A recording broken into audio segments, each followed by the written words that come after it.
After Popeyes launched its chicken sandwich... 2 words. Chicken Wars. It's the Chicken Wars.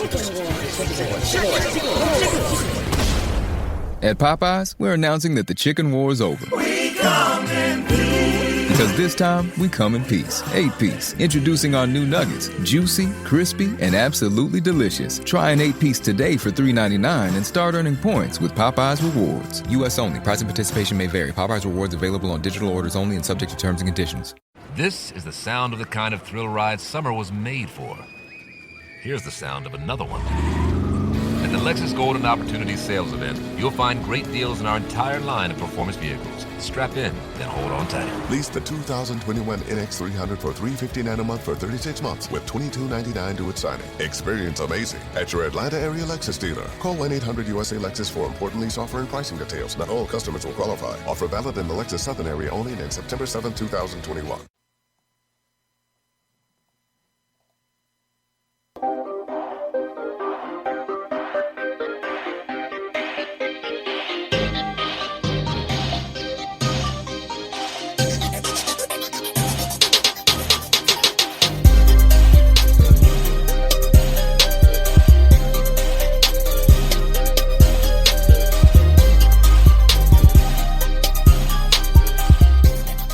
Face is dropped on a new edition of Soccer Down Here. It's a Friday. It's a weekend preview edition. It is going to be a slam-packed show of stuff.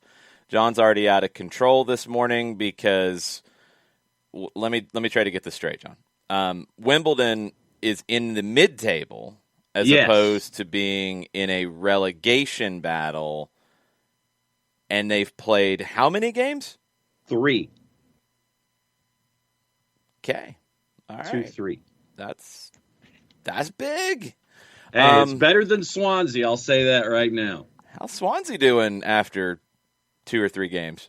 They are not doing well. They have already been pegged as one of the worst teams in the championship so far after their less than stellar start. They have not won yet in their first 3 matches. 1 draw, 2 losses, and a goal difference of -3. So they are 20th out of 24 right now in the championship. So not a good start for Swansea. Okay, question. Didn't Swansea pay money to hire the manager who's not giving them the good start? Yes, to the team that left town that eventually created AFC. Well, they have nothing to do with one another. Just because they're linked in your world doesn't mean that Swansea can't do business with that team. No, that's true. But yeah, they spent £400,000 on a mid-table League One manager to move up to the championship and be more than a mid-table League One manager. Although he might be a League One mid-table manager next year. That is true. Yeah, yes, that is accurate. That's one way at this rate. To that make is true. It work. Yes. Okay. So John's in rare form. Colin wanted to know how much you slept last night. I mean, what? Just because we are on the verge of the beginning of high school football season? Maybe, or because of your giddiness, or because of your lack thereof, or increased consumption of Mountain Dew this morning. I'm not sure which one it is. No. It is not an increased consumption as of yet. I'm trying to pace myself through the day because there will be a bit of a road trip this evening to see a matchup. But there is that Christmas Eve anticipation with high school football starting today. Actually, it started back on Wednesday, but the biggest day of the weekend is today. And so, yes, that's a part of it. But, it is a small part of what is going on. But no, let's see. Oh, yeah, that's right.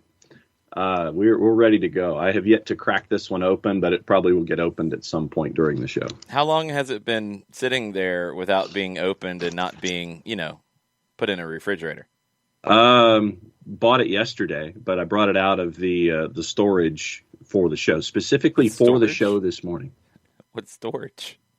Oh, the garage. Oh, okay. Okay. I was like, you have a special storage for your Mountain Dew? Yeah, I have special storage Like, for all of my soda, yeah. People have a wine cellar, and John's got a Mountain Dew storage section. Yes! I love that idea, actually. Where are you going to be tonight, John? Tonight it looks like I'm probably going to head up to Jefferson for Rabun County and Jefferson with the number one quarterback in the country, Gunnar Stockton, for Rabun County, going up against Malachi Starks in Jefferson. So about an hour or so northeast of the city. So probably go hang out there. And from all indications, it is going to be A, hot ticket, and B, if you don't get there early, you may not get a parking space. Can I make a suggestion for something that needs to happen? Sure. I mean, I feel like if your name is Gunner, you have to be a high school football star. Mm-hmm. It's just like you're named Gunner, you're going to be a high school football star. And a quarterback. Probably. Gunner. Well, probably. Maybe not a 100%, but probably. I'm thinking special teams, yeah. Can we get a Gunner on the U.S. men's national team at some point? Oh, that'd be great. It needs to happen.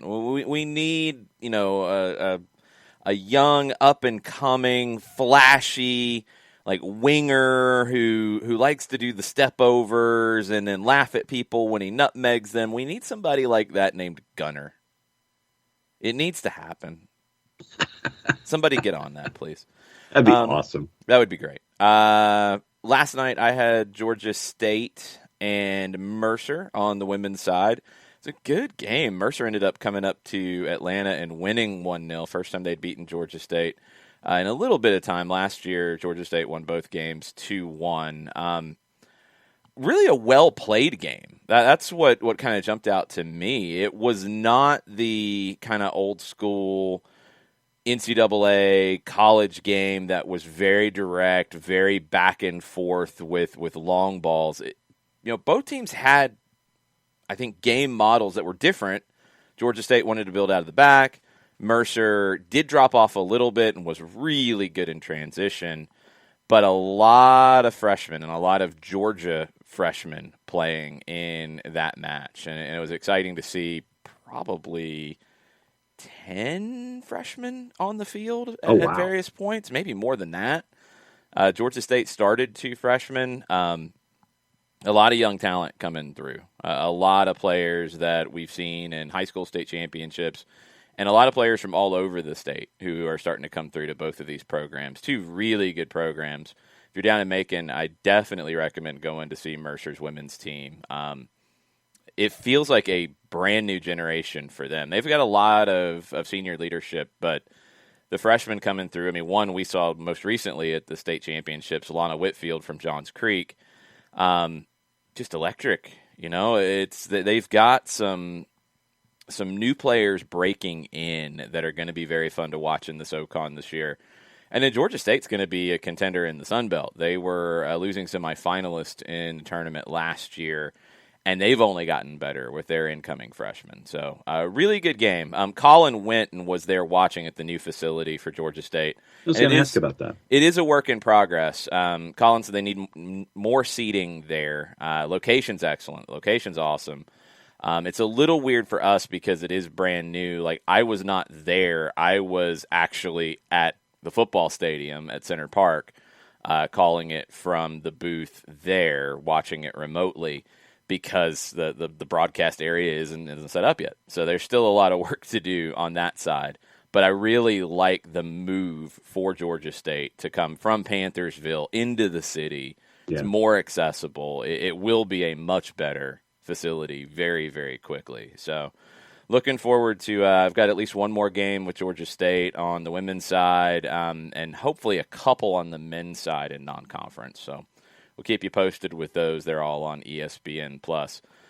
All right, we got games to talk about. We've got Atlanta and D.C. on Saturday night. We will talk about that with Mike Conti at 10 o'clock. We've got a big game in Germany this afternoon with Stuttgart hosting RB Leipzig. That is a definitely recommended game from the Bundesliga on ESPN+. Bernd made sure that I had that one down on my calendar. Big fan of Materazzo, the manager for Stuttgart. And this is a big test kind of a game here for Jesse Marsch and RB Leipzig. So looking forward to that one today. It's on ESPN Plus. 2:30 is the kick, or just after 2:30. I know Derek Ray is on the call as well, so that should be a big one. Other news this morning that has gotten a lot of people going is Christian Pulisic. Thomas Tuchel said that he tested positive for COVID, and he's going to be out for Chelsea this weekend. And when you start to project forward, Pulisic, U.S. men's national team, timelines, first game coming up very, very soon in El Salvador. Is Christian Pulisic going to be available for that or any of those 3 games? Yeah. I don't know. No way to know right now. But not what Greg Berhalter wanted to wake up to this morning. No.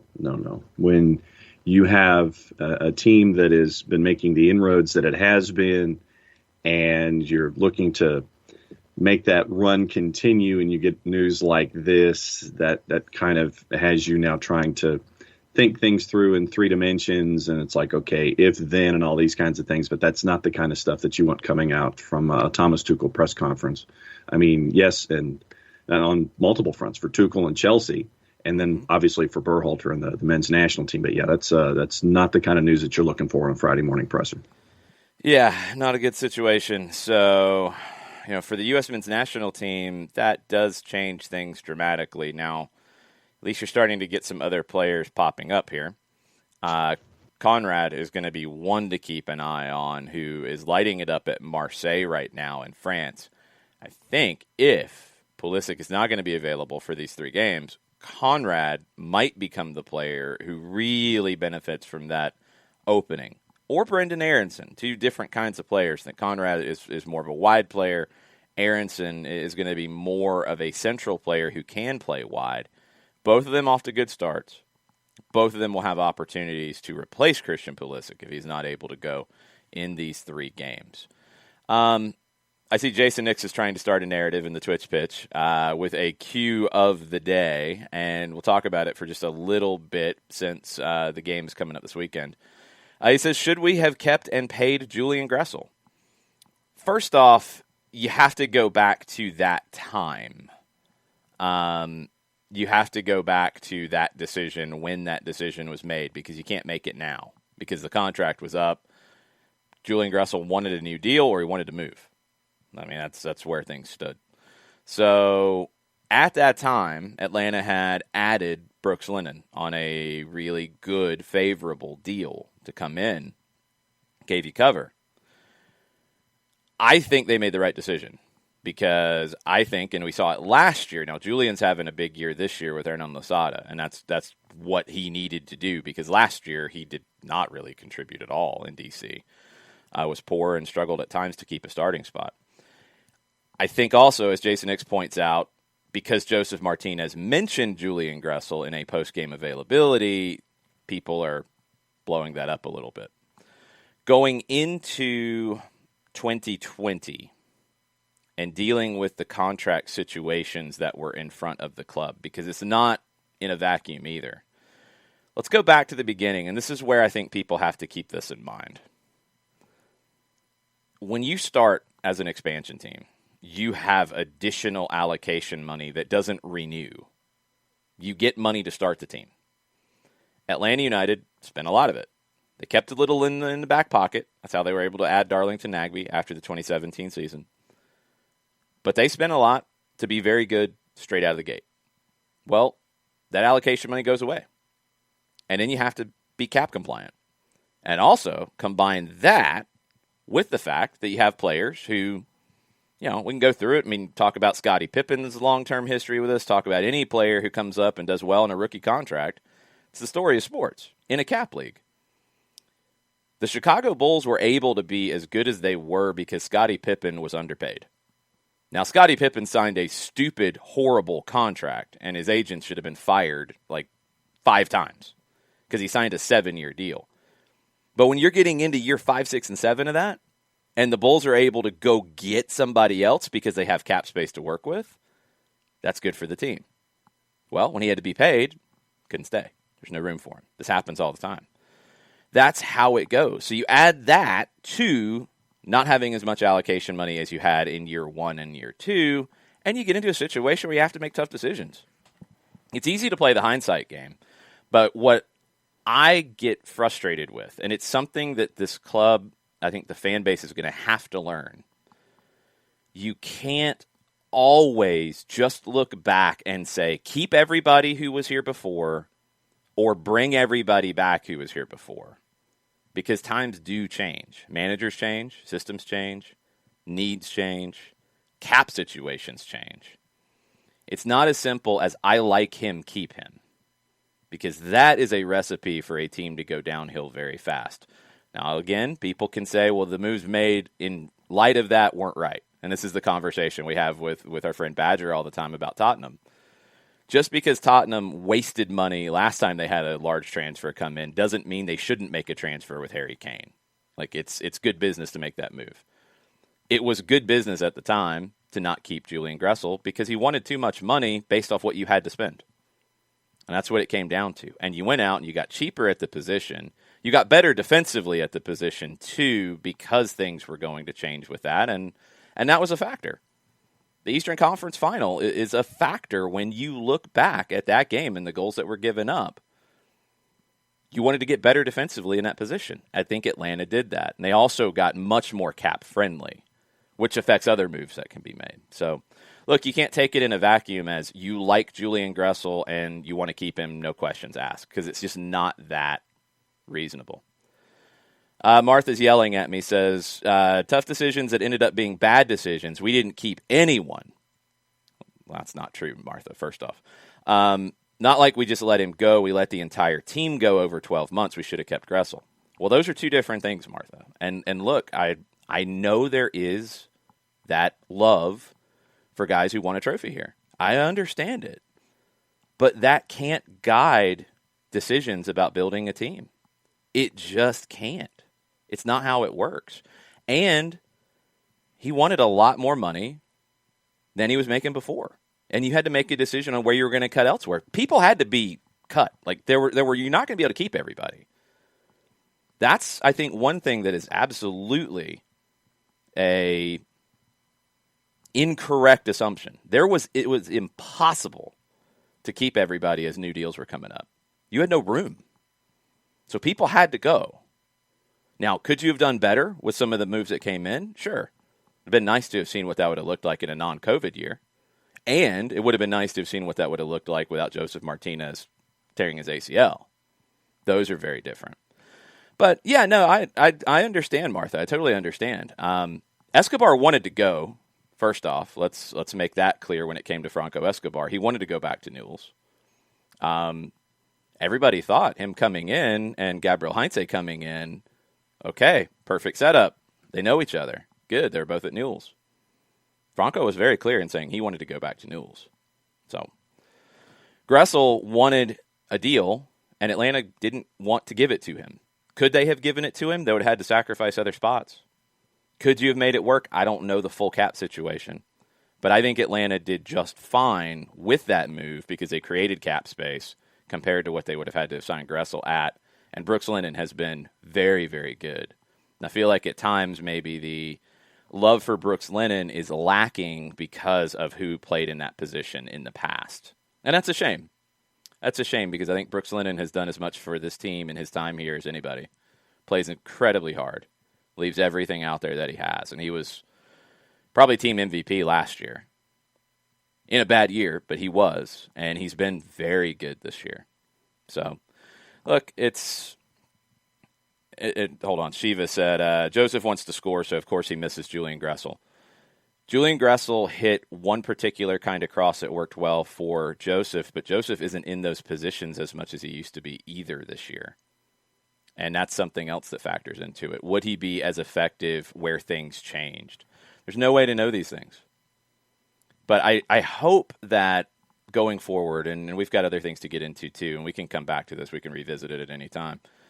I hope that people understand that these moves are not made. Like him, don't like him, he's got to go, he's got to stay. Because it affects other moves, it affects a full cap, it affects a lot of things. So it's not as simple as we like him, he needs to be here. It's just impossible to run a team that way. And you do have to look at the full cap space, because if you add cap hit on one player, you've got to find a spot to save somewhere else. And that was what happened at the end of 18 and 19, was you're coming up on contracts being up. You've got to find a way, without the allocation money that you had to start the team, you've got to find a way to make it work. And it's not easy. It's very easy in hindsight to say that's a bad move. This is not a bad move. I'm sorry. If you're a Julian Gressel fan, I get it.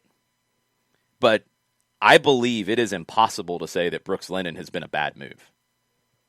I believe you're not operating in good faith if you think Brooks Lennon has been a bad move. If you like Julian, that's a different conversation. But Brooks Lennon has held up his end of the bargain. No question to me. Sometimes that's how it goes. Sometimes that's just how it has to go, especially when you're dealing with a cap league. There's just no other way around it.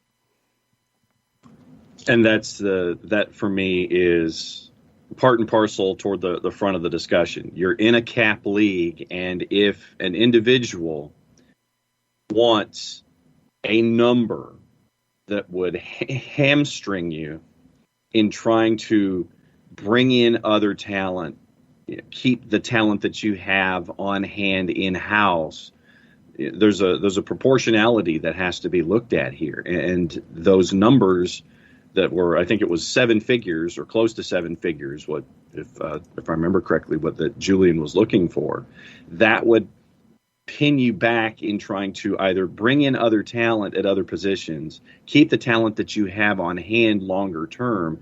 And so it's a part of that jigsaw puzzle, and trying to sit here and figure out, okay, if so-and-so wants to stay, I can, navigate that position at this number with this individual. And you have to keep in, it's 23 or 30 different discussions that you have to fit a larger puzzle. Mm-hmm. And the last thing that you want to try to put yourself into is a situation where one person is, keeping you from doing a lot of other things when it comes to your roster and making sure that you have the best roster possible. I think that when you brought in Brooks Lennon, you got better defensively. And once again, last year, you mentioned it. I think that Brooks was the MVP of your side, and he has shown that he is basically this side of a cyborg when it comes to being out there. If he can be out there, he will play 90 minutes, and he'll play 90 minutes every single time. He will give you everything that he has defensively and give you what you're looking for with that right foot of his.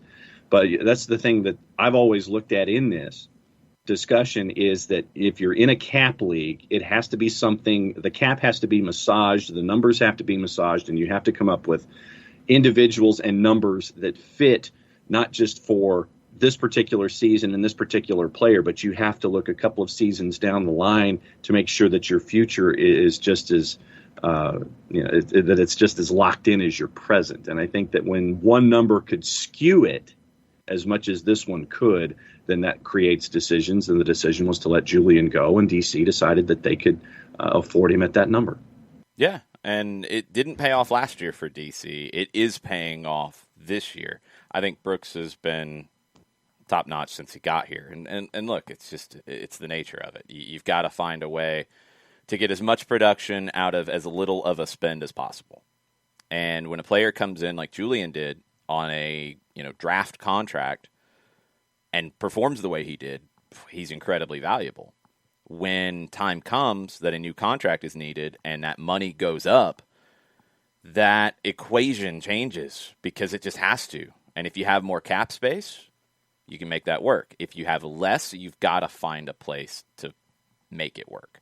It's just difficult. And that's the nature of it. I think it's very easy, and there's been a lot of complaints and criticisms from the outside on how the cap has been managed and how the roster has been managed. It's not simple in this league, and we don't have all the information.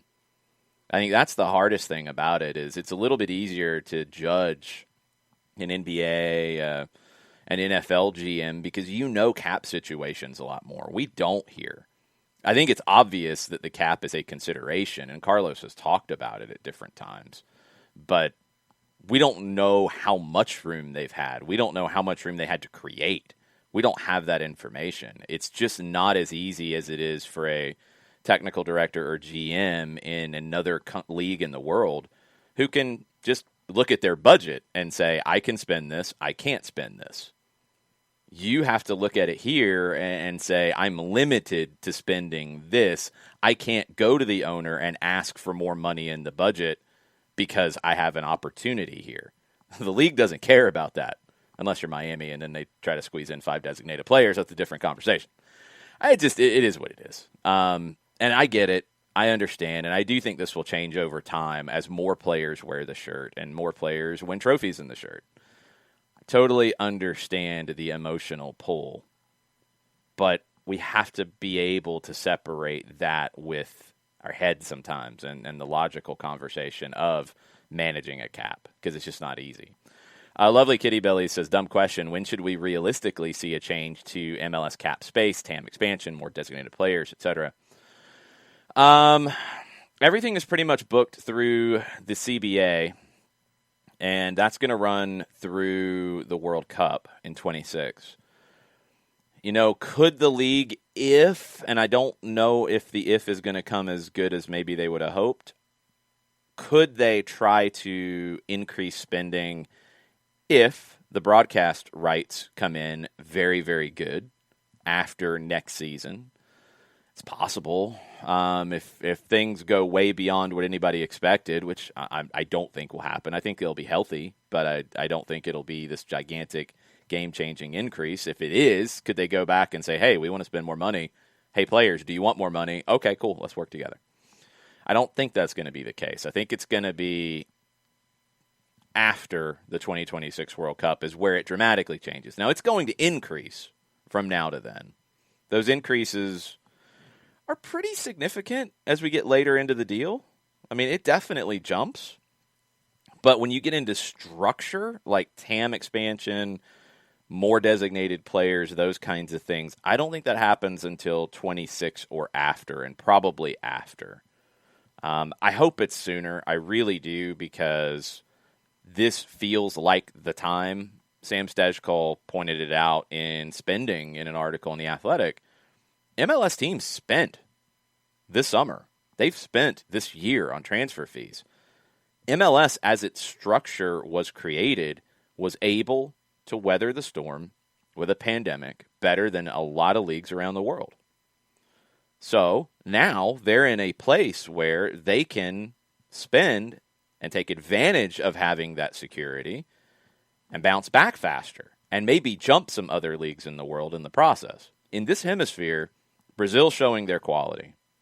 Argentina has dipped a good bit. We do have an Ecuadorian team in the Copa Libertadores semifinals. Hooray to Barcelona. That Barcelona, not the other Barcelona. Mexico is still very strong, and I agree with what Jurgen Damm said in an interview here recently. MLS can't pass Liga MX until it wins in CONCACAF Champions League. Like that's just flat out, because they compete. MLS has to win that tournament. Okay? But business-wise, it has passed it. Or it is passing it. I think it has passed it overall. Okay. So that's this hemisphere. MLS is 2-3. Maybe 4 if you want to include the history with Argentina in there. There are individual clubs that are very good in some other leagues, but as a league, as a business, MLS has really jumped right now, somewhat because of others falling back. Compare it worldwide. It's an opportunity to where if MLS and the owners, enough of them said, look, we want to spend more. It's a good time to do it. We don't want to go stupid crazy, but let's be able to add an extra designated player. Let's be able to add a specific kind of designated player. Let's, increase the U22 initiative, whatever. Now would feel like a time where you could really benefit from it. But I don't think anything significant is going to happen until the World Cup. That's where I keep coming back to. Yeah, when you look at Liga MX and the financial decisions that they have made when it comes to their franchises and the dealing with the Liga de Ascenso, where there's no promotion relegation, and you have owners who, if you finish at the bottom of Liga MX, you're having to pay substantial fines for basically being at the bottom of the table, with everything being frozen. There are questions about ownership stability probably at the bottom of the table when it comes to things. And when you have a centralized structure like you have with Major League Soccer when it started out, just the idea of going together as one to get to this point, I think that next step in the financial elements of this will be tied to the new CBA and the television contract, and you're hoping that those numbers do increase so you can get the additions that you're looking for. But it's been, for Major League Soccer over 25 years, it's been, I guess, prudence, for lack of a better word, just going about things methodically so you can grow and you don't grow out of control, and you have these rules that are set in place so they're kind of like safeguards. That's that way that you're not going completely out of control and having issues that other leagues around the world are. The methodical nature from MLS has gotten them to this point of stability, but Jurgen Damm is right. When it comes to being a better league, it has to be the results on the pitch. I think financially, just what we've seen over the last quarter century has gotten MLS past Liga MX, but obviously it's the results on the field that will be the other aspect in saying which league is better than the other. Because you can compare directly MLS and Liga MX in competition. And you compare it to Brazil, that's a different conversation. Compare it to South America, different conversation. You're guessing a little bit. But when you're comparing it to Liga MX, it is purely about beating them in competitive situations. That's what it comes down to. We have a special guest as she's getting set up. Jessica Charman joining in for a half hour. What's up, Jess? Surprise, surprise. I'm here. Yeah. You can hear me, right? I was Yes. worried about the mic setup, but we're good to go. Yeah, no, we got you. Good morning.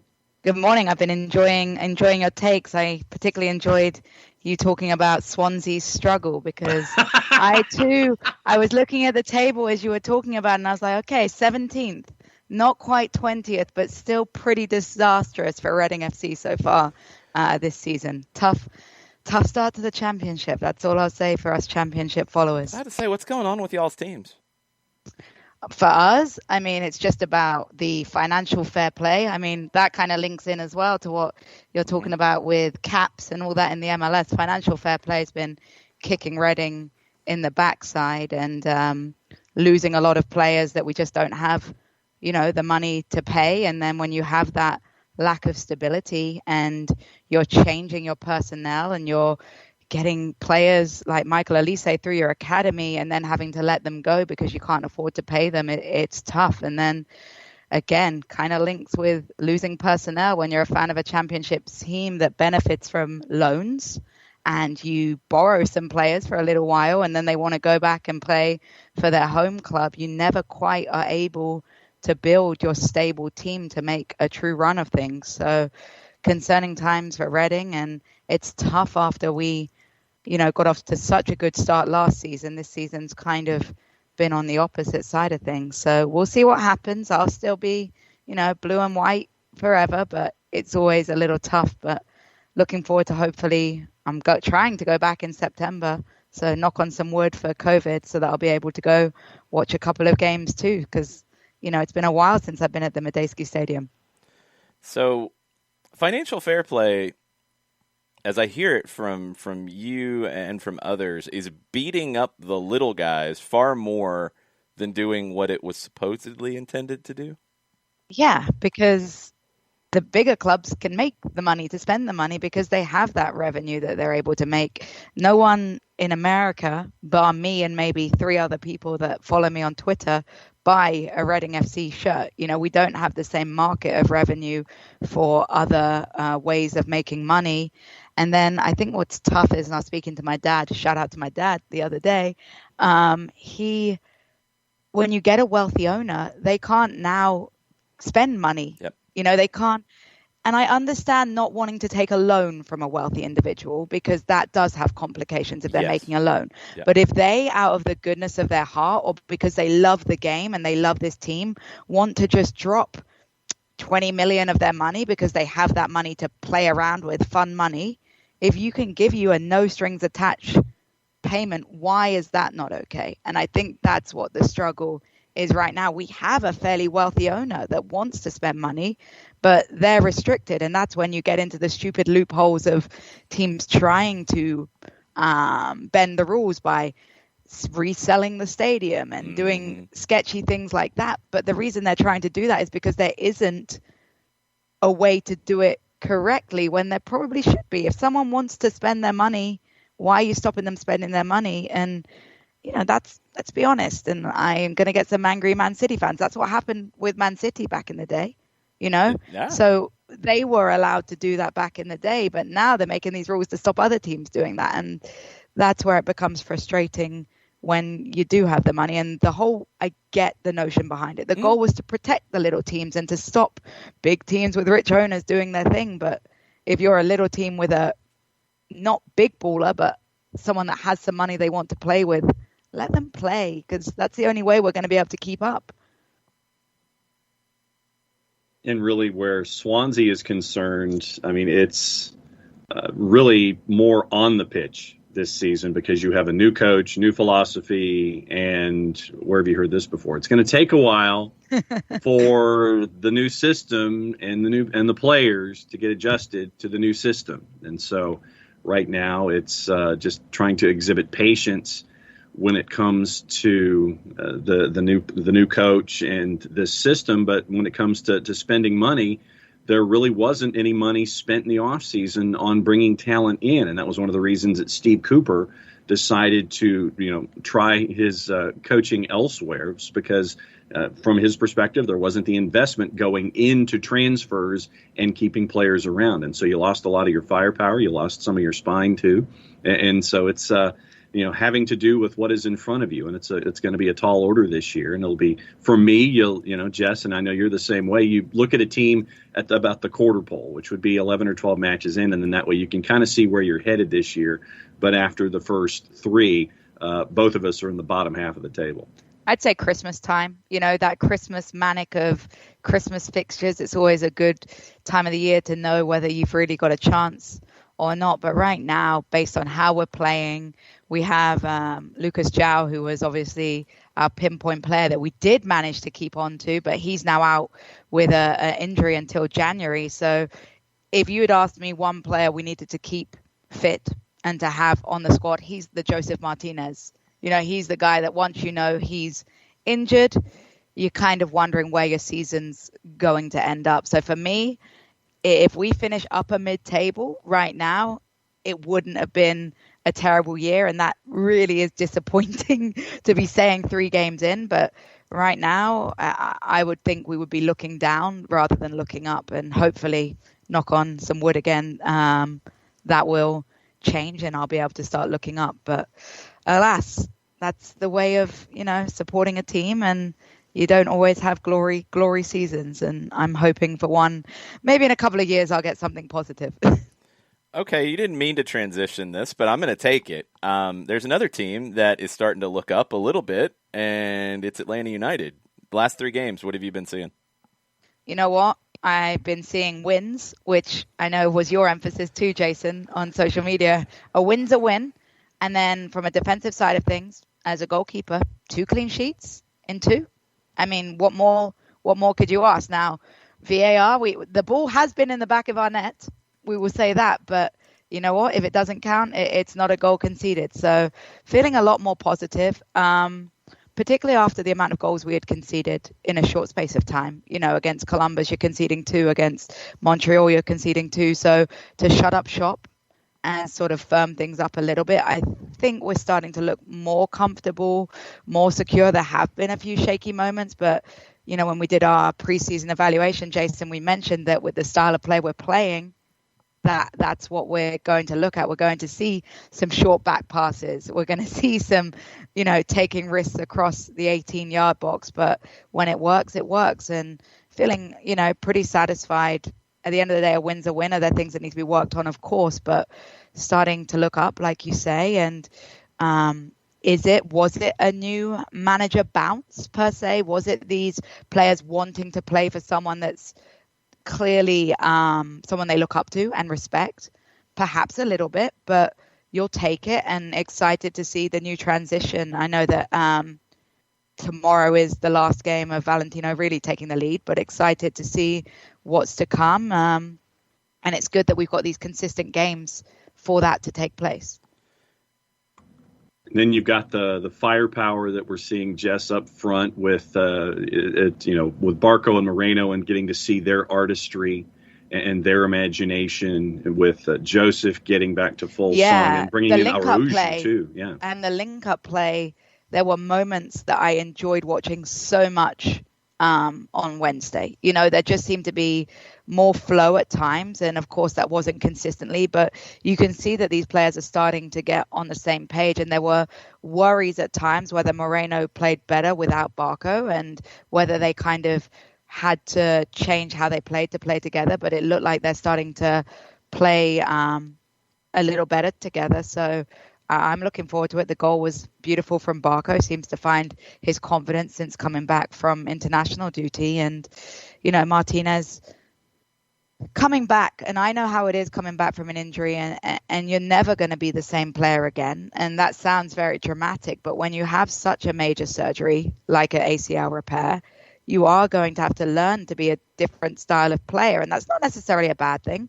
He's going to have to learn what his limitations might be now, and that's okay. And there's a lot of players that come back after an injury and they become a better player because they do sort of learn their limitations, or they change their style of play and it becomes more effective. And I think that's what we're going to have to remember with Joseph. He has had a major knee surgery, and as no amount of good PT is ever going to change the fact that you now wear that scar on your knee. And I'll say from personal experience, I had a major knee surgery my freshman year of college, and by junior year I was a different goalkeeper, but a better goalkeeper in a lot of ways. So I'm excited to see him overcome this adversity, and he's starting to look more his old self, quote unquote. But I think we're honestly needing to switch that to who is the new Joseph Martinez we're going to see post-injury, and excited to see what that new Joseph is. Yeah, I think there's an evolution that we're seeing with him, and I think it started before the knee injury, to be honest, because we saw more of a complete number 9 in 2019, where Joseph was dropping a little bit deeper and looking to play the role of creator a little bit. That's been increased now, especially the creator element of it. I mean, a lot of times recently, and the last game is no exception, Joseph Martinez is creating 2, 3, 4 chances a game for others because he's dropping in, drawing defenders, and that's creating the space. Now, I think Atlanta United's not fully fleshed out in taking advantage of that at times. And they're going to have to continue to improve that. I think Luis Araujo can absolutely be somebody who jumps into that space going forward. Barco has done it some. Moreno can do it. But when those 4 can find the same wavelength, it's going to look different in the attack. It's not going to be, and it goes back to our beginning conversation. Jason Nix asked about Julian Gressel because we're going to see him this weekend. It goes to where it's a different way of playing that changes what you would want anyway. But I like it. And yeah, the reason I like it more is because we were very a one-dimensional piece at times with Gressel and Joe. It was a bloody good one-dimensional piece, don't get me wrong, and it was effective. But as you see, as seasons go on with a one-dimensional piece, they do start to figure it out. That's why a lot of players, if they don't change things up, teams start to realize. And if you only have to worry about, okay, we've got to shut down Julian Gressel and we've got to stay tight to Joseph Martinez, eventually good organized defensive sides will have had enough tape, will have had enough experience of defending these sides that they will figure it out, and it will become less and less effective. When you have 4 or 5 players in the mix that can all switch it up, it becomes a moving and unpredictable dynamic force up top, which makes it a nightmare for defenders. I mean, when you look at Atlanta United's forward play, who do you circle on your whiteboard in your pre-game chats? Who do you tell, okay, this is your danger man that you have to watch out for? And I think that's why Joseph dropping back is so effective right now, because defenders want to stay with him. They want to track him back, which allows that space. Now, if you're concerned about 4 or 5 players who you have to watch, it's going to create chaos, and defenders are going to be hypothetically pooping themselves a little bit when they look at who they're defending against. So I think it will be an exciting time once they get on the same page and we're starting to see moments of connectivity and moments of link-ups. But John, word of the day, patience. We do have to be patient. It gets frustrating, but I think we're getting closer and closer to things clicking, and I'm very excited to see the transition over the next, couple of months. All right. So as our resident member of the hashtag GK Union, let me go to Atlanta United's group that would be directly in front of you during any given day. What has it been like for you to see the back line come into full song, where you're looking at Bello and Anton Walks develop, Miles Robinson being what he is, Santi Sosa? What's it been like looking at that back line and the defense for Atlanta United for you? And again, I sound like a broken record, but it was the patience. And we knew it was going to take time. But getting a consistent back line is a beautiful thing. And you're starting to see them really understand who's dropping, who's attacking, who's standing up, who wants the ball. They're becoming more confident with the ball at their feet. At times, a little bit too confident, again, for me. But it's not me on possession. So if they believe that they're able to have that possession, brilliant. I thought Walks has been a stalwart, and I've been so excited to see him grow as a leader as well. I think we always knew he had it in him, but watching him lead and captain while Guzan was out was really exciting, because I've loved him since, day one with the club. Perhaps a little bit shakier than I would have liked midweek. If I remember correctly, he had a couple of uncharacteristic moments, but again, with the nature of the play and adjusting to a potentially different style, you expect those moments. But I think all of them coming together has been brilliant. I think Sosa has a big task on his shoulders. At times he looks a little isolated in midfield position, but he's a great player that has the ability to do so, but it must be pretty exhausting to play in his role at times. But yeah, I feel good about us defensively, honestly. And as you can see, 2 clean sheets to speak for it. And I think that's only going to get stronger, because the key word with defense is consistency. You need to stay fit. You need to have that consistent back line. That's why you rarely see substitutes to a defensive line unless it's through an injury, because you need those minutes together. And you don't want to have to take the risks of swapping people in and out, because that's when you get those errors, you get the miscommunications, because they're not quite on the same page. But I thought Alec Khan, during his time, did a good job too. I thought he stood on his head with a lot of his saves and his performances. I do think Guzan is still the number one because of his experience and because of the way he plays with the ball at his feet. But if I'm Atlanta United, I'm very excited by the fact that Alec Khan stood on his head, because competition and just a little whisper in Brad's ear that, there's someone behind you, this position isn't guaranteed, makes him work harder, which is brilliant. And as I say, I think we've got a very strong GK Union, and from watching the twos as well and how brilliant they've been in the performances, in the twos as well, great problem to have. But it's good to know that should, Guzan pick up an injury or pick up a suspension, that we have someone, that can slot in, and we've got someone to slot in behind that as well. So fantastic time for the GK Union, John. So great question there. Yeah, defensively as a whole, I think depth-wise, when you include the twos and the academy, things are in a good position. I mean, that's part of this long-term strategy when you look at everything. But I want to go back to the attack really quick.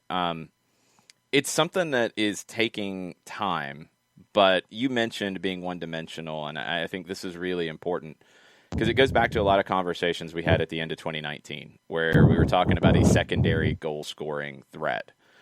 When your way of playing to create those chances was what it was to get the ball wide, put in that cross, find Joseph in the 18, goal.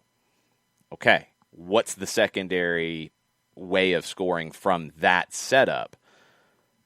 There's not really an easy one. You have to find other ways to play. It's long-range shooting. It's not playing the ball out wide. It's hitting a bomb from 20 yards, that kind of stuff, which is not really a recipe for a lot of goals.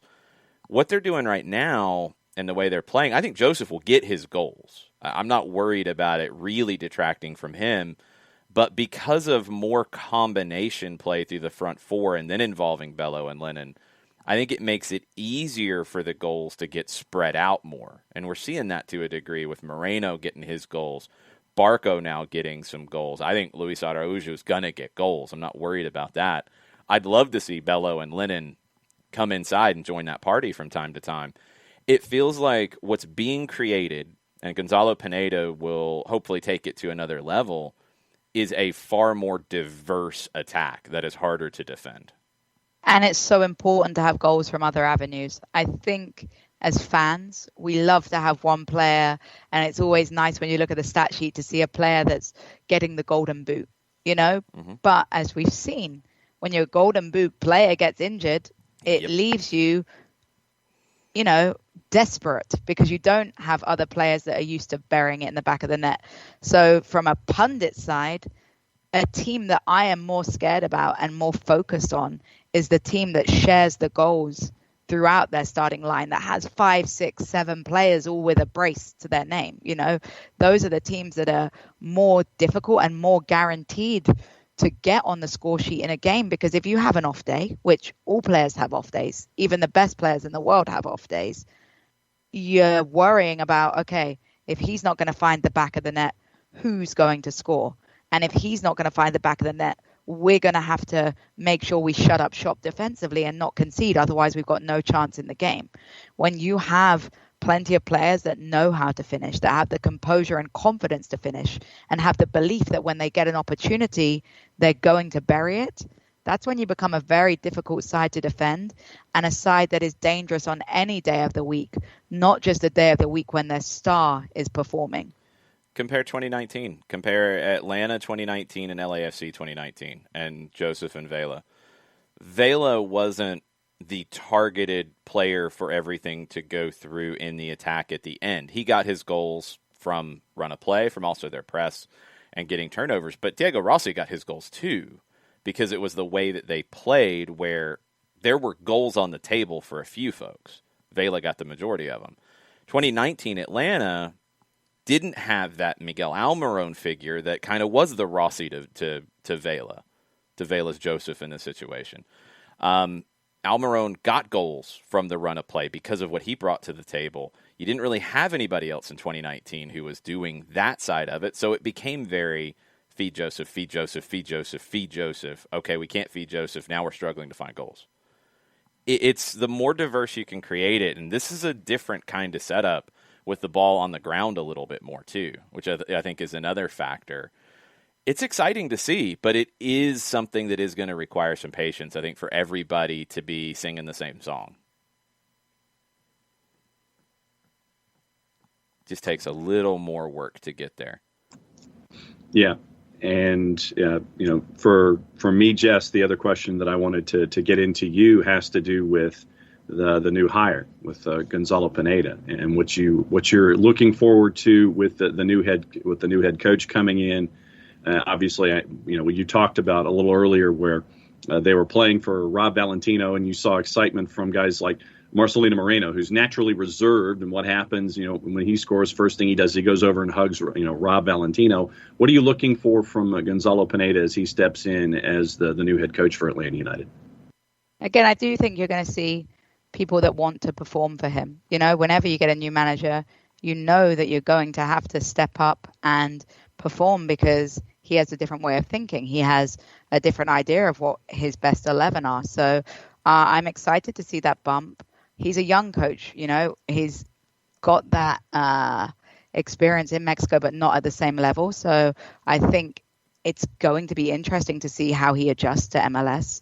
It's a whole different ball game, as you say, with rules and regulations and different styles of play. So it's going to be an adjustment period, but I'm excited to see it. And I think a lot of the players are excited to play under a new coach. I think it's important to keep morale up. We've seen, 2 head coaches that have struggled with that morale and struggled with the team camaraderie potentially. So hopefully it's third time lucky when it comes to that one as well.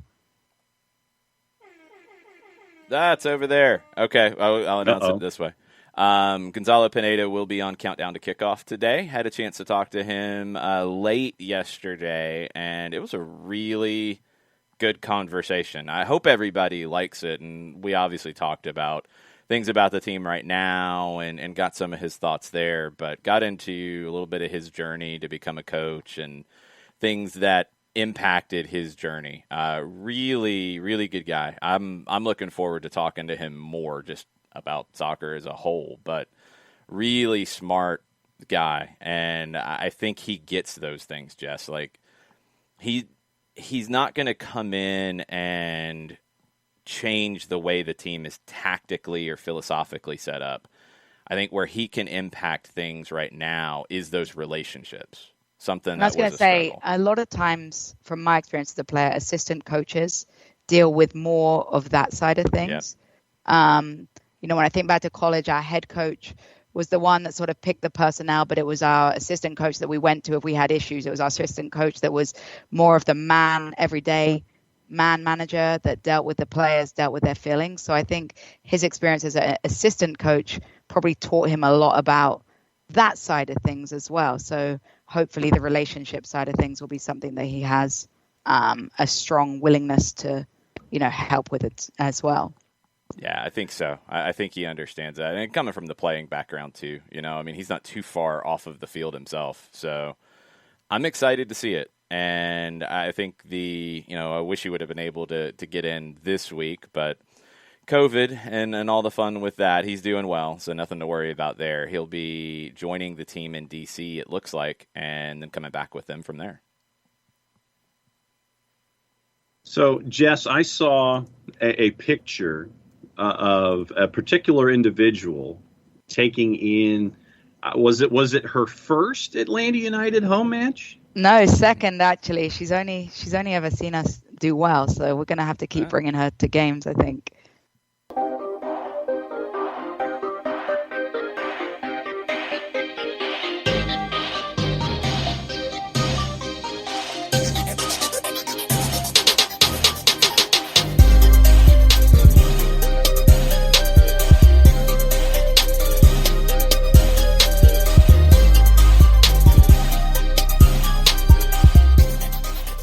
We'll try that again. We'll see how this goes. I love power surges. I love when they want to only knock my router offline and not allow me to reconnect to the internet. We are struggling through this to try to finish up the second hour of a show live, so please bear with us. We will do our best. Thanks to everybody hanging out in the Twitch pitch. We are going to try to get through this. So, no, it is not Mateo's fault, although Ricky Ricardo did try to suspend him through the disco committee through something else. That was a whole nother thing. That's a whole nother topic for another day. We do have to get ready for Atlanta and D.C. I'm almost afraid to try to get Mike on the line because I have no idea where it's going to go. Yeah. Jess is not with us. We will catch up with Jess again very soon. Let's give it a shot here because we should be able to at least hear from Mike once we get to that point. Let's try it, and we will see. And at least there will be something that will be coherent on this thing. Hopefully, allegedly, maybe, possibly. Yeah. Working. Perhaps, occasionally, maybe. Yes. Trying, anyway. Yes. Still trying. Oh. I mean, it's not. It shouldn't affect this. It has nothing to do with that. But there he is. What's up, Mike? What's going on? I got nervous for a second. I thought we weren't doing this. Well, there's issues. Power surges that trip just your router is a new one for me this morning. Jason, we've got to get you a UPS box. I'm telling you. I gotta rearrange. I'm just gonna. That's gonna be your early Christmas gift. It's gonna show up on your doorstep one day.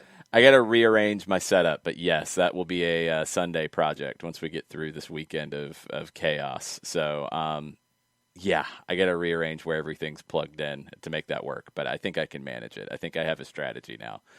But, yeah, this has been a fun morning. We had Jess on for a little while, and then the gremlins of power, Jess is no longer with us on the show.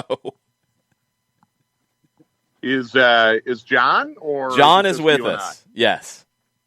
John is over there. Hi, John. I? Okay. I was feverishly typing your entry into the program, Mike. That's why. No. I just want to make sure everything's good. It's been weird. Like I know yesterday, Jason and we interviewed Gonzalo Pineda for the AT&T Countdown to Kickoff, which is going to appear later today on Atlanta United's YouTube page. By the way, unbelievable interview. Yes. As far as the information he gave us, the insight he gave us, everything.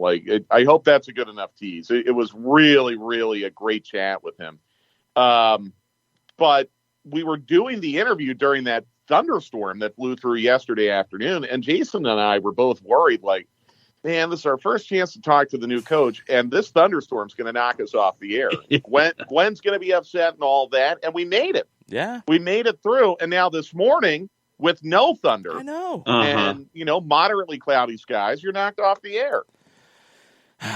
Well, no offense to you and to Jess and to John. I'll take the good time with Gonzalo first.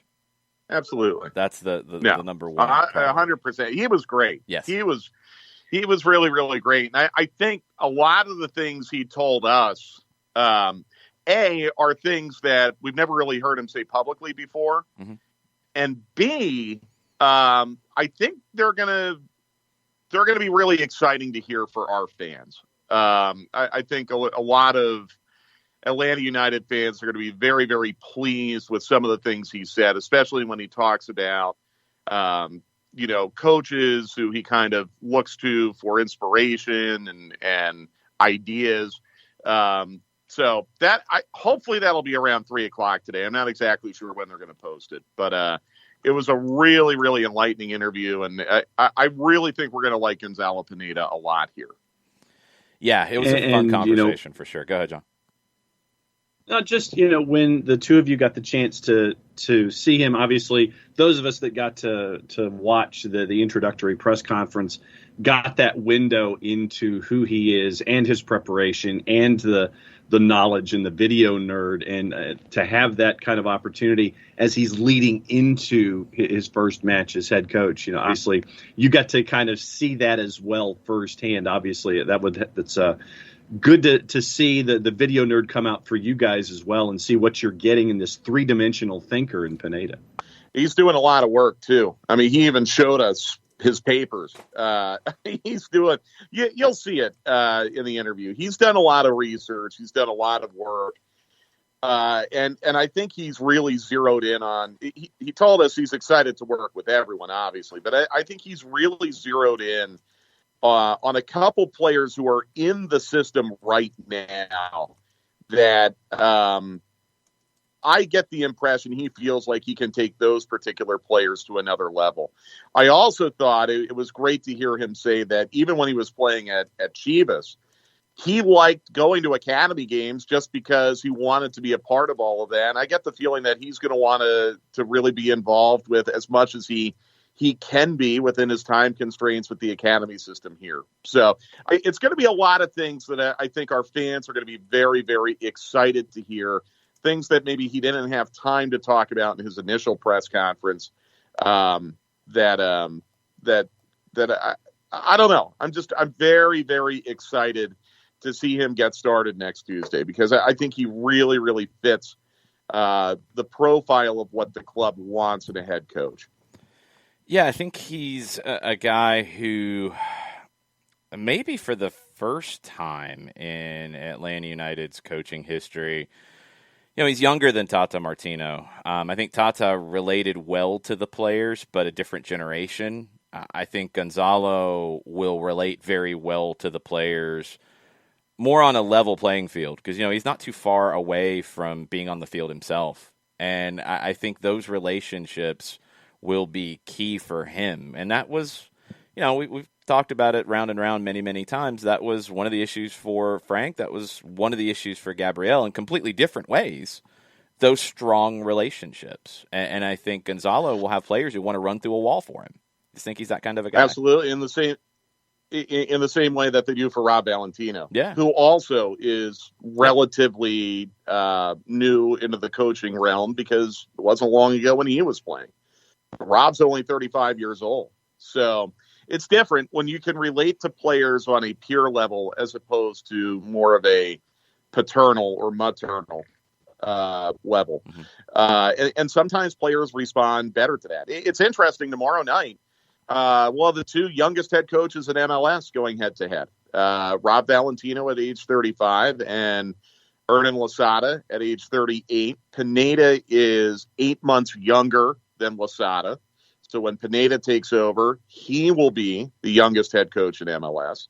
But, you've seen DC really respond very, very well to Hernan Losada, and you've seen Atlanta United respond extremely well to Rob Valentino. I think sometimes it's just being able to associate on a peer level improves those relationships. I know the sample size is very small, and now that you've had time to kind of think about it with Luis Araújo, what are your first impressions of seeing him out there as the fourth member of this attack with Joseph and Bar Moreno? I think he's going to be very difficult to dispossess, at least based on the hour or so that we saw on Wednesday. He looks really, really good on the ball, really confident on the ball. And I think we're going to see him be very, very hard to dispossess and win quite a few duels in his MLS career. Chemistry, I think, needs a little more seasoning. Which you'd expect. It was his first match with a completely new team. So I don't think it was bad. I just didn't think it was as good as it could be. But I thought it was great. I'm hoping the fact that they were able to get him out after an hour on Wednesday could open the door for him to potentially play 90 tomorrow night. Don't know for sure if that's the plan, but that would be a really, really good thing. I don't think fitness is the issue at all for Araújo right now. Not at all. I mean, he's been fully training with the team for almost 2 full weeks now. I mean, he was fully training with Lille in the lead up to their season. So I don't worry about his fitness in any regard. I think it's just chemistry. So if he can give them 90 minutes, especially on a Saturday where Marcelino has really put in a lot of work and Ezekiel has put in a lot of work over the last couple matches, being able to get 90 out of Araújo could be really, really key. Yeah, it's really going to be necessary, because those minutes that Barco and Moreno and Joseph have all played will add up, and I think they'll especially add up in the second half in DC. That's where it's going to be tough. And Atlanta United has started well in these last couple of games and maybe faded a little bit towards the end, but able to see things out. Are you kind of expecting the same thing, Mike, in DC, where if Atlanta's going to get something out of this, it's going to have to be through a hot start, because I don't know where the legs are going to be late. Yes. Now, I don't know where DC's legs are going to be either. Point. I mean, they also Fair played point. a road match on Wednesday. So they're dealing with the same thing. DC, I think, was a little more rotated than Atlanta was on Wednesday, maybe just a tad. But yeah, no, I fully agree. I mean, if Atlanta, this reminds me a lot of the setup going into the match down at Miami. Conditions might be a little bit different, a little more palatable, but I think we knew down at Miami with Atlanta United coming off Champions League a couple days before that they had to get something in the first half hour of that game and hopefully get enough where they could hold on. They only got one in the first half hour, and that's why they ended up with the draw. But yeah, I absolutely get the same impression. Now, that said, maybe you get a little bit of a break here. Maybe I don't know what Jake Mulroney's status is for this match. We'll find out for Rob Valentino at 1:00. I don't know what Franco Ibarra's status is for this match. Maybe we'll find out more at 1:00. Mateus Rosatu also did not play on Wednesday. We'll find out at 1:00. Maybe you get a little bit of a break here, and let's say Rosatu and Mulroney and Ibarra, maybe two of those three are able to play. I think Ibarra in particular would be really, really critical, because Sosa, even if he didn't take a knock on Wednesday, he looked like he was starting to leak oil at the end of that match.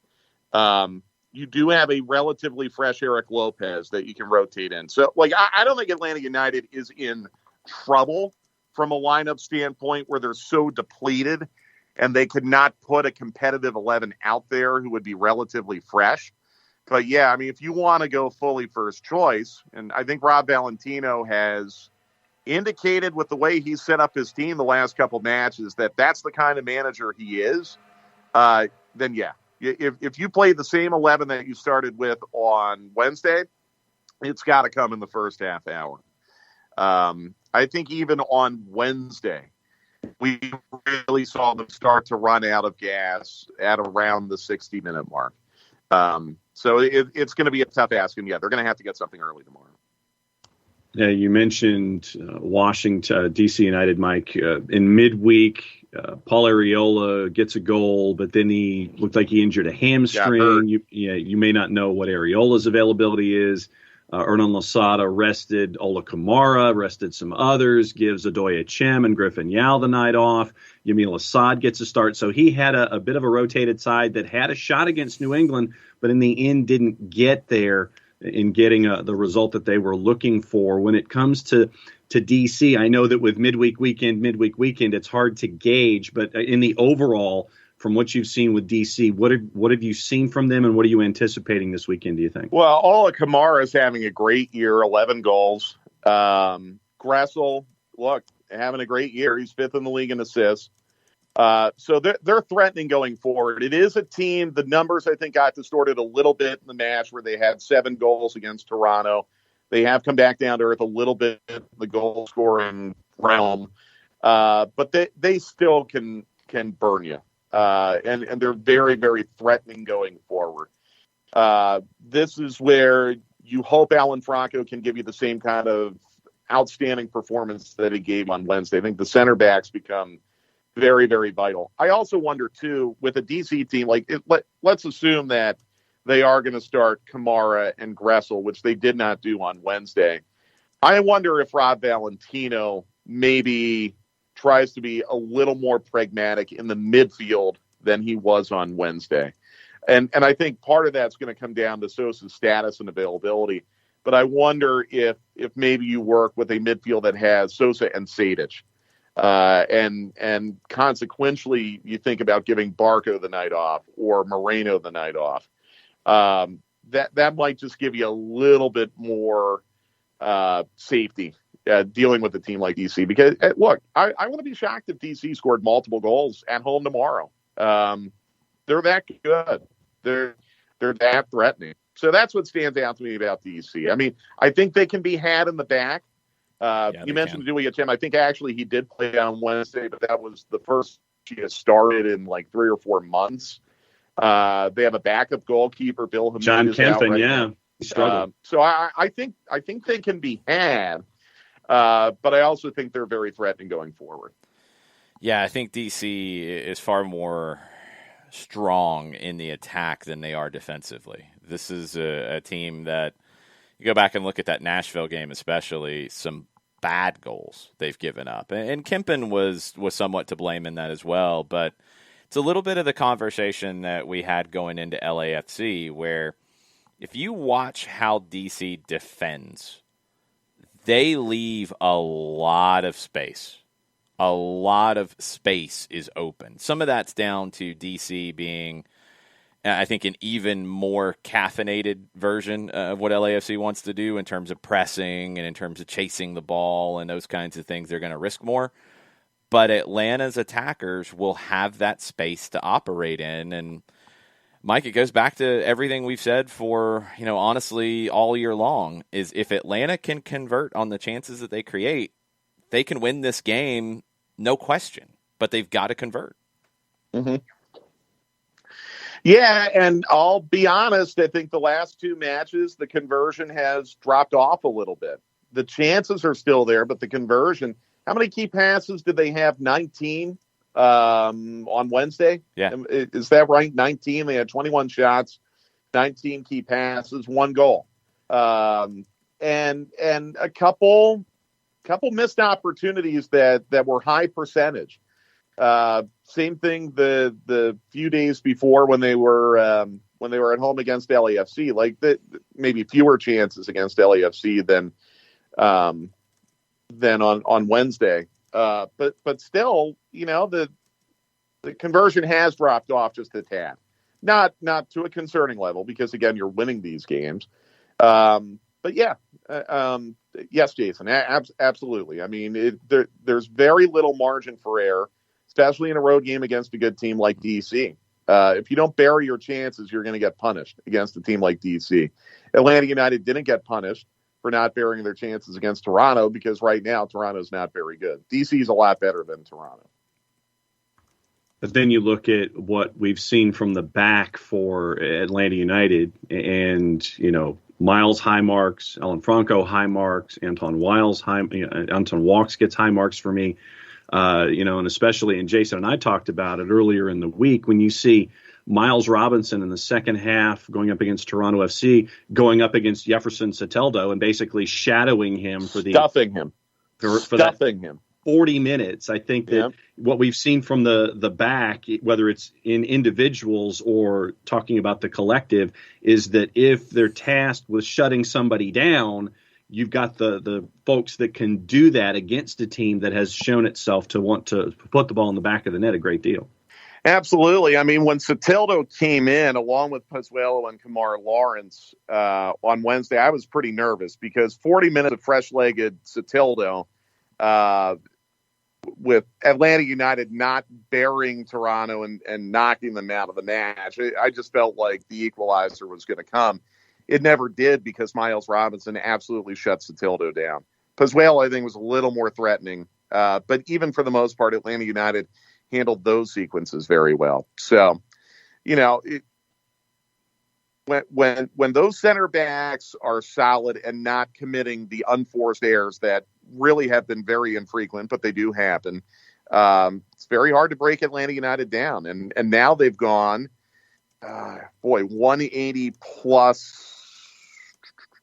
Trying to think when they last conceded. I mean, they've got to be at least 200 minutes now without conceding. Well, no, I take that back. Columbus, I guess, scored right at the end, didn't they? They had that penalty. So yeah, it's 180 consecutive minutes without conceding. That speaks for itself. That's Brad and the center backs doing their job. One other thing that Bernd points out that I think is very important: Atlanta's going to have to build out of the back well against DC's press, and DC's pressure is probably the most reminiscent of San Jose in that it is chaotic, more towards being controlled. A lot of it, too, is they don't necessarily try to just jump the ball. They try to force you into bad areas. Watch Ola Kamara, especially up top, or whoever the forward is, depending on who's available tomorrow for DC. They try to cut the field off. And we see a lot of times, Atlanta United wants to play from the left to the right. Like they want to go from Walks to Robinson to get out, or Robinson to Walks to get out. The DC forward will try to cut that off. So that means they're going to limit where the press is going to come from.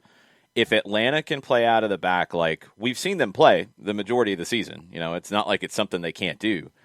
But especially hit that longer diagonal that Robinson's got in his bag, that Franco's got in his bag. I think Walks has got it in his bag as well, but maybe not as much as the other two. Sosa especially. If they can switch that point of attack, there will be acres to run into, but they've got to deal with a lot of high-intensity pressure from DC.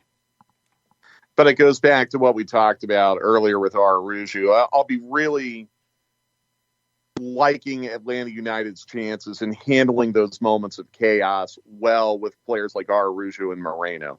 And I honestly, I thought Moreno kind of struggled a little bit at times on Wednesday against Aro, but Marcelino is still one of the best players on the ball in this league as far as completed dribbles and dual success rate and all that. So Atlanta United has personnel that I think is better set up now to deal with a chaotic press from DC United than maybe they were, say, the last time they played DC United when they lost to them in November of last year.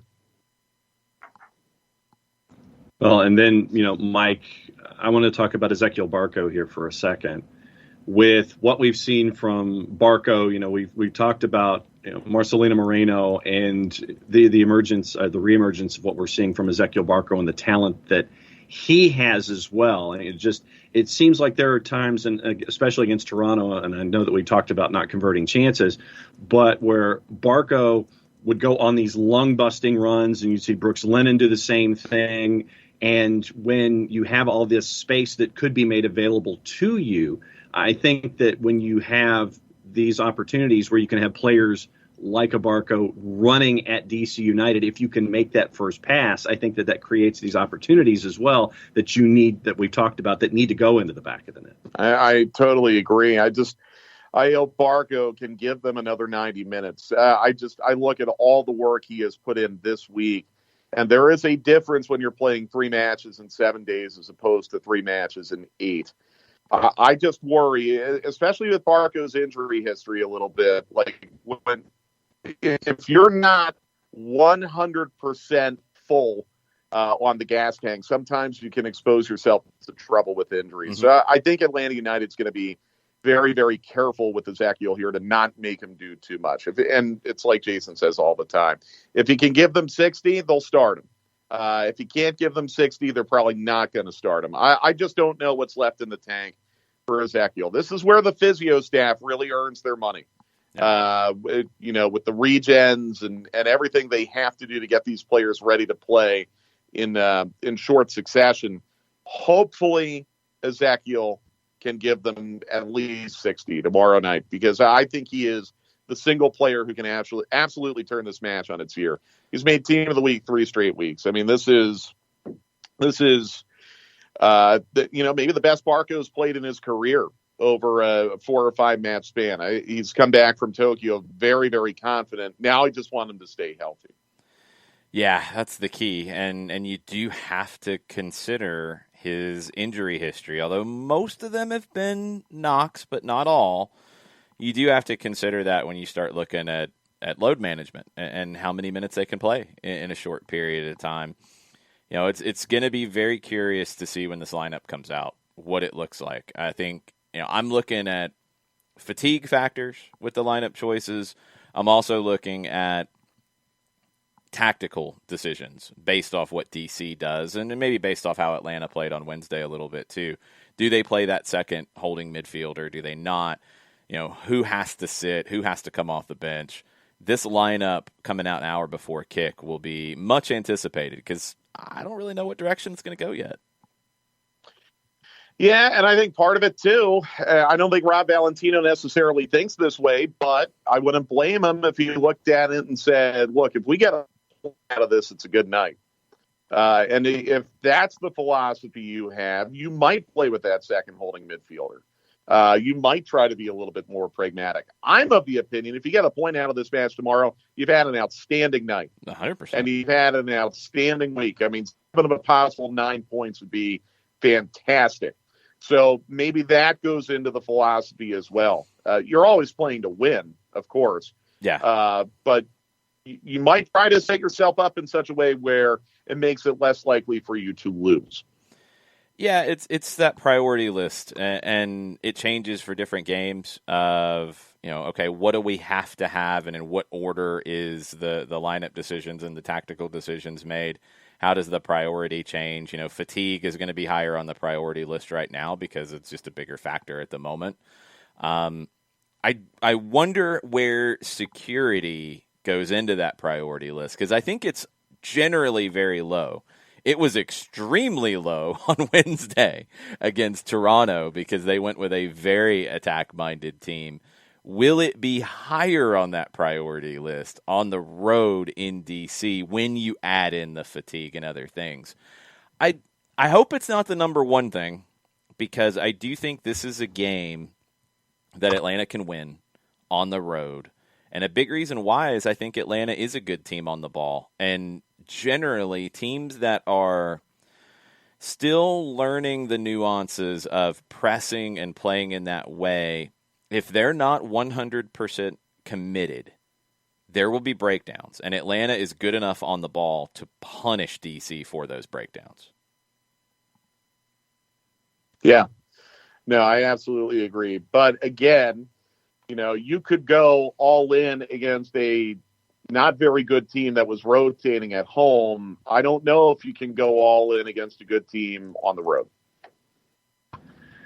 Going back real quick to Toronto, I know that we're talking DC, but when you talked about the lineup for Toronto, did that starting 11, how much did that starting 11 surprise you where they sat Pozuelo and Soteldo and then trotted them out for a final 40 minutes, knowing that they had the Miami game this weekend too? It still surprised me because I don't feel like Toronto's in the position where they can be punting matches. And I'm not saying that's what they did.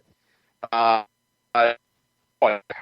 mean, you need all the points you can if you're them and you're trying to make the playoffs.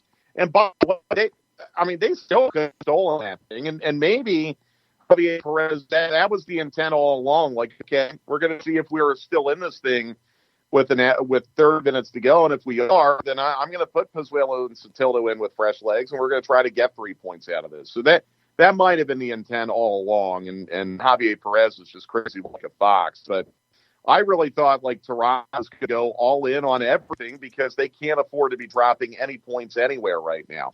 Miami is the more winnable match for them coming up tomorrow. But I don't think Toronto has the luxury of being able to rotate like that right now, especially when you had Altidore and Priso out to begin with due to injuries. So I was very, very surprised by that, John. Yeah, same. I didn't think they would go that conservative. But look, it almost paid off. They stuck around, they held on. Pozuelo and Soteldo came on and created a number of chances. They're the main two guys for that team. They just didn't create the breakthrough. So Atlanta's able to beat two teams in a row, 1-0 at home. I'm very curious to see what they can do on the road in DC because, you have time off after this. You don't have to think about another game in short succession. You're going to have a week with Gonzalo Pineda at the helm to kind of clean up whatever you want to clean up ahead of Nashville coming to town. Then you get an even more extended time to work together for the players who don't go on international duty. You can kind of empty the tank a little bit tomorrow. And in a game against a team that's beat up, a team that's got its own issues, and a team that I think matchup-wise is pretty favorable for Atlanta if they can deal with DC's pressure. That's what it's going to come down to, in my opinion. Yeah, I agree. I think it's going to be a lot of fun. And I'm with you. I think you're trying to get to the next international break after the Nashville match next Saturday. I think you're trying to get there with at least 3 points. 4 would be great. 3 would be outstanding. Win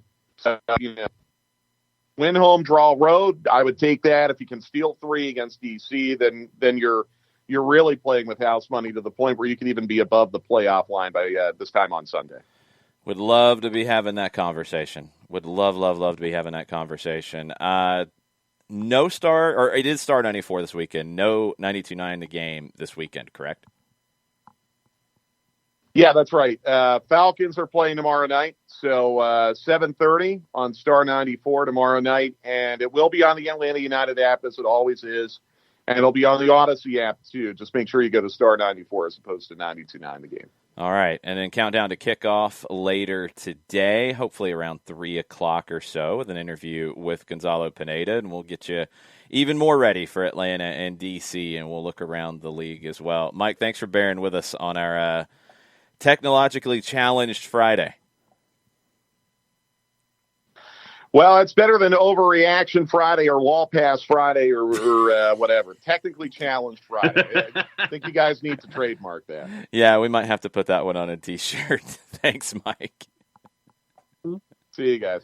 Bye. Make sure you're following him, Mike Conti 929 on Twitter.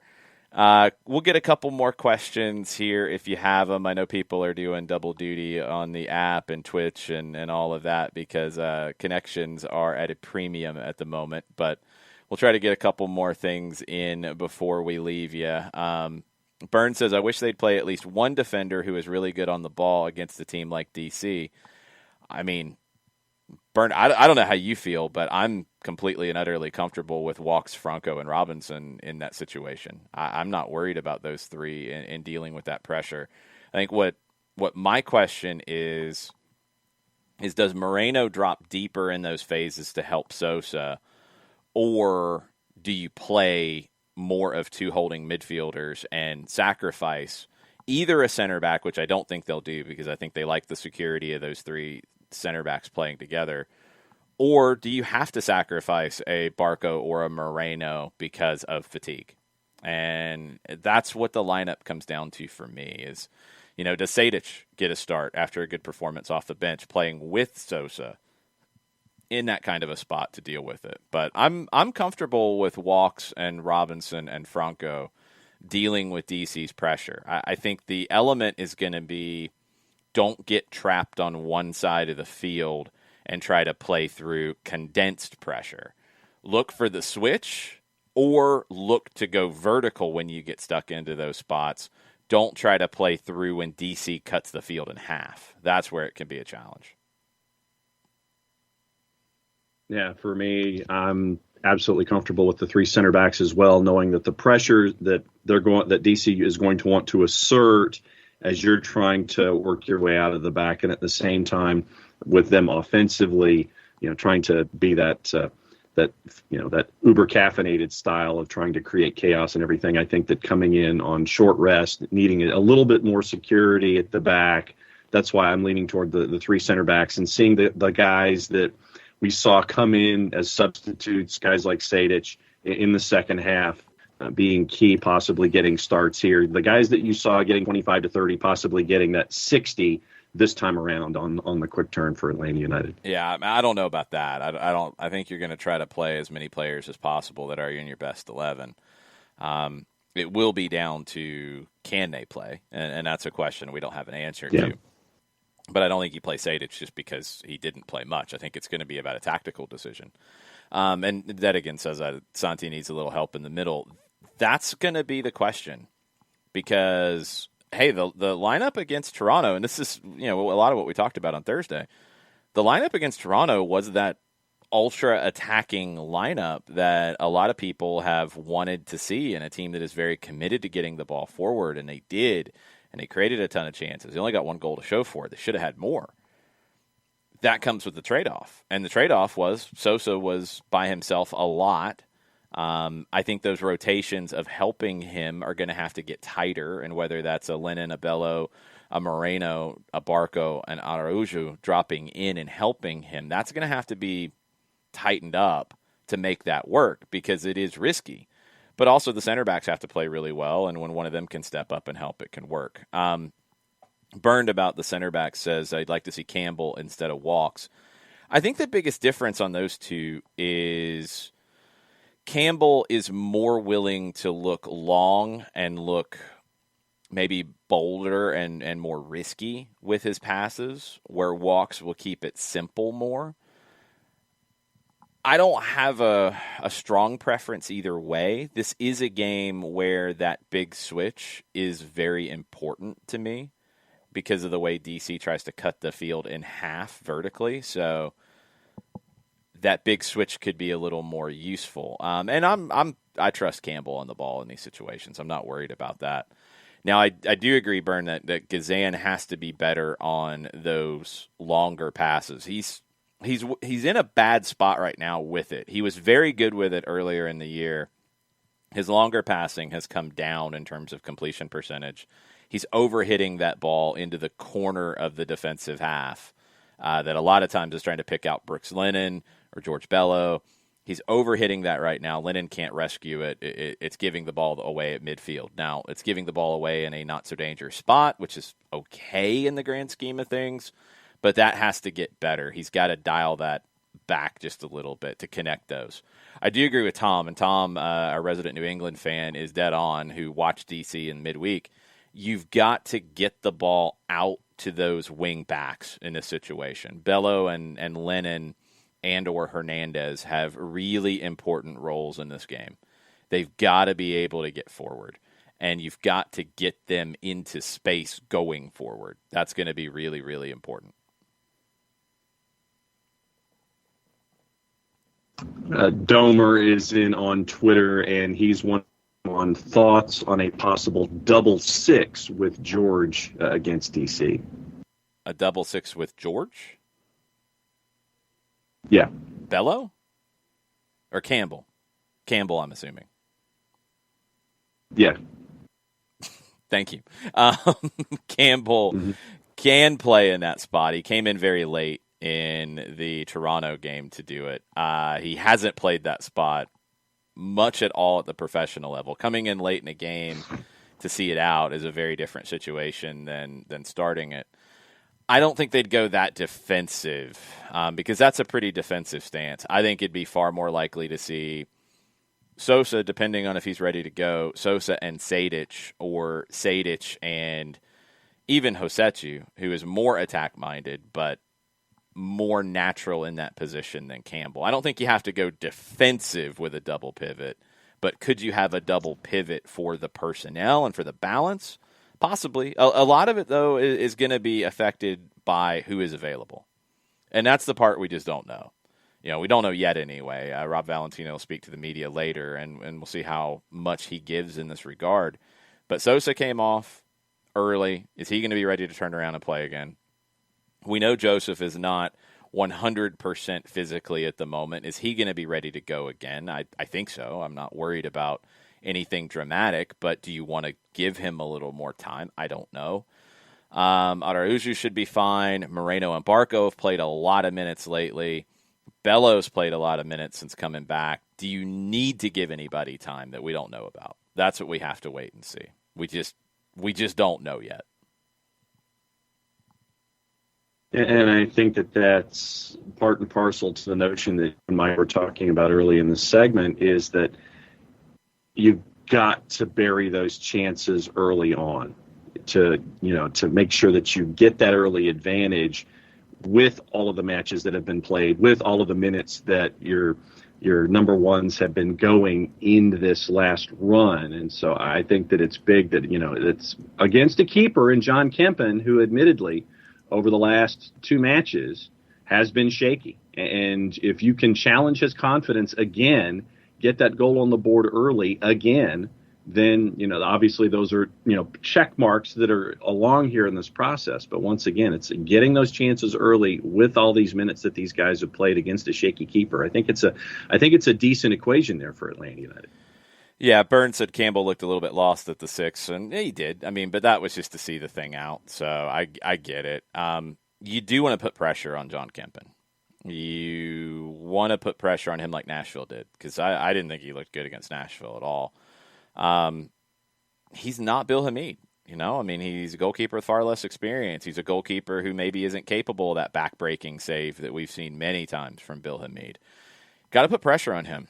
And that's the balance here, is I think this is a game that Atlanta can win by putting pressure on the opposition. I think DC, where they are currently, they're not the best equipped team to deal with a high-octane attack and a team that is going to make them work. You got to watch out for Paul Arriola. You got to watch out for Edison Flores, who is back in this team now. Of course, we know Yamil Assad. We know Julian Gressel. Who's going to score the goals up top, and who's going to defend for DC is the biggest question, because defensively they have really, really struggled. Bloodworth, thank you for joining in the chat on a crazy day where the chat is definitely an issue as people are listening in multiple places.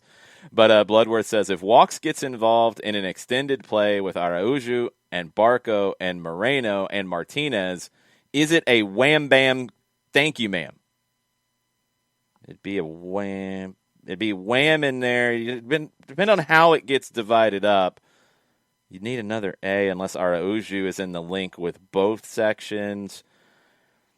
Anything is possible, right. Bloodworth. Anything is possible. God. Y'all and your acronym nicknames. Talk to Kevin Egan about that. Yeah. And Ricky Ricardo and the rest of you who love it.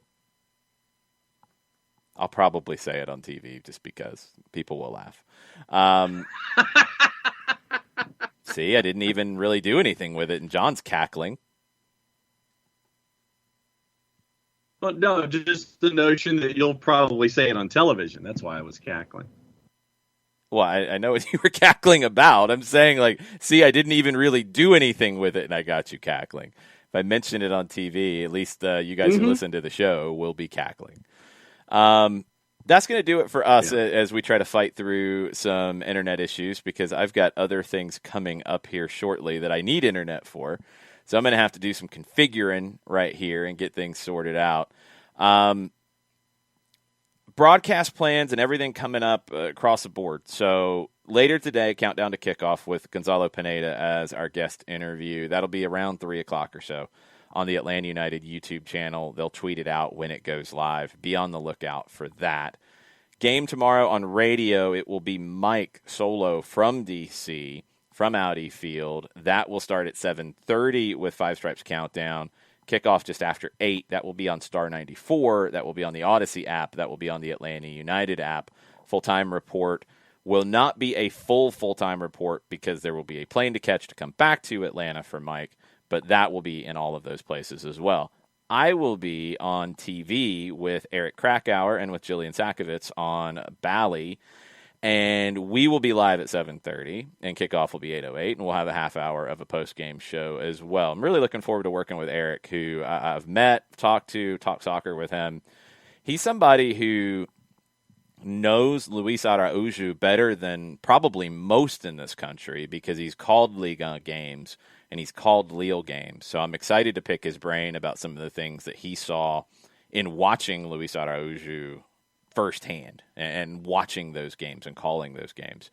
So excited to work with Eric and Jillian, excited to do the TV thing again, but make sure you are checking all of that out tomorrow in all of your different places.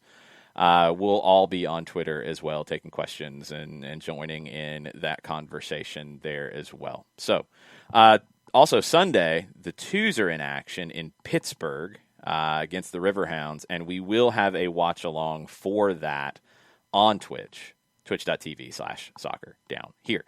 That'll do it for us. Y'all have a good rest of the day, and we'll be talking to you in various places and things and all of that as we go the rest of the weekend. Much plot, y'all. Much plot, y'all.